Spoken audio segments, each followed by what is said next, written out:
Môre, môre, môre. Hoop julle is wakker en dat julle reg is vir die laaste dag van die week. Dis maar nie net die laaste dag van die week nie, dis ook die laaste dag van die maand Oktober. En dan is Oktober 2025 vir altyd verby en agter ons.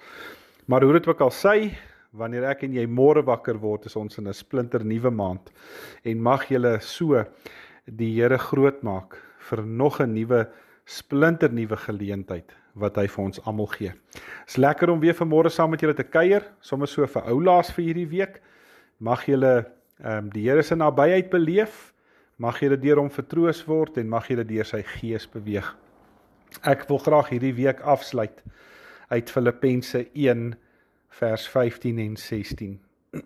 Die met opregte bedoelings verkondig Christus omdat hulle my liefhet en hulle weet dat dit my taak is om die evangelie te verdedig.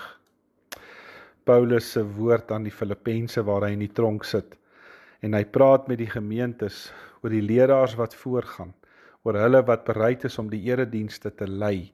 En dan sê Paulus so mooi, hy getuig van hulle wat bereid is om dit te doen, want hy weet wat so groot opdrag dit is. Hulle doen dit in liefde.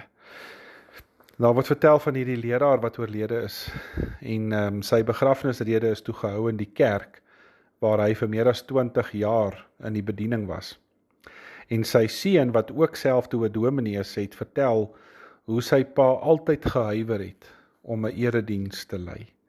Dit was asof hy die kalklig gevrees het en dikwels het hy gewonder of hy die kansel ooit sou haal. Baie mense het na die rede vir die seun gaan vra, maar as jou pa so bang was om te preek, hoekom het hy ooit in die bediening ingegaan? En hy het vir hulle gesê, omdat my pa vir die Here Jesus lief was, en hy wou daai liefde met die mense deel. Is dit nie wonderlik nie? En weet julle, so was dit met baie wat in Rome ook gepreek het, terwyl Paulus daar 'n gevangene was. Hulle was besiel, hulle was begeester met 'n passie vir Jesus, en hulle was deur God geroep om die gemeentes te gaan lei. Hulle het die verantwoordelikheid aanvaar, hulle het hulle beste gaan doen. Hulle was waarskynlik nie briljant nie, ongetwyfeld sou nie een van hulle soos Paulus kon preek nie. Hy was 'n baie welsprekende mens, hy het baie goeie lering gehad. Maar hulle is deur liefde beweeg. Hulle is deur Jesus na daardie bedienings toe geroep.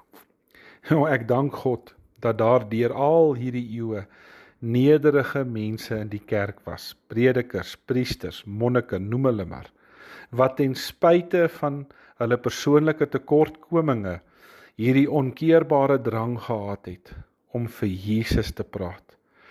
Sommige het betalende loopbane prysgegee om dit te gaan doen. Ander het na eensame plekke toe gegaan.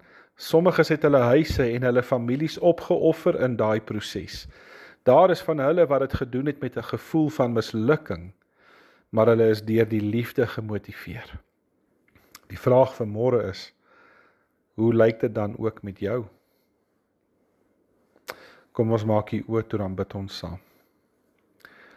O troue God van genade, kom seën vanmôre almal wat in liefde in U naam praat en van ander van U vertel. Help ons om dit elke keer te doen met die oortuiging van die Heilige Gees in ons harte. Ek vra dit in Jesus se naam. Amen. Baie dankie julle. Ek hoop julle het 'n wonderlike naweek. Kuier lekker saam met julle geliefdes en dan praat ons volgende week weer. Totsiens.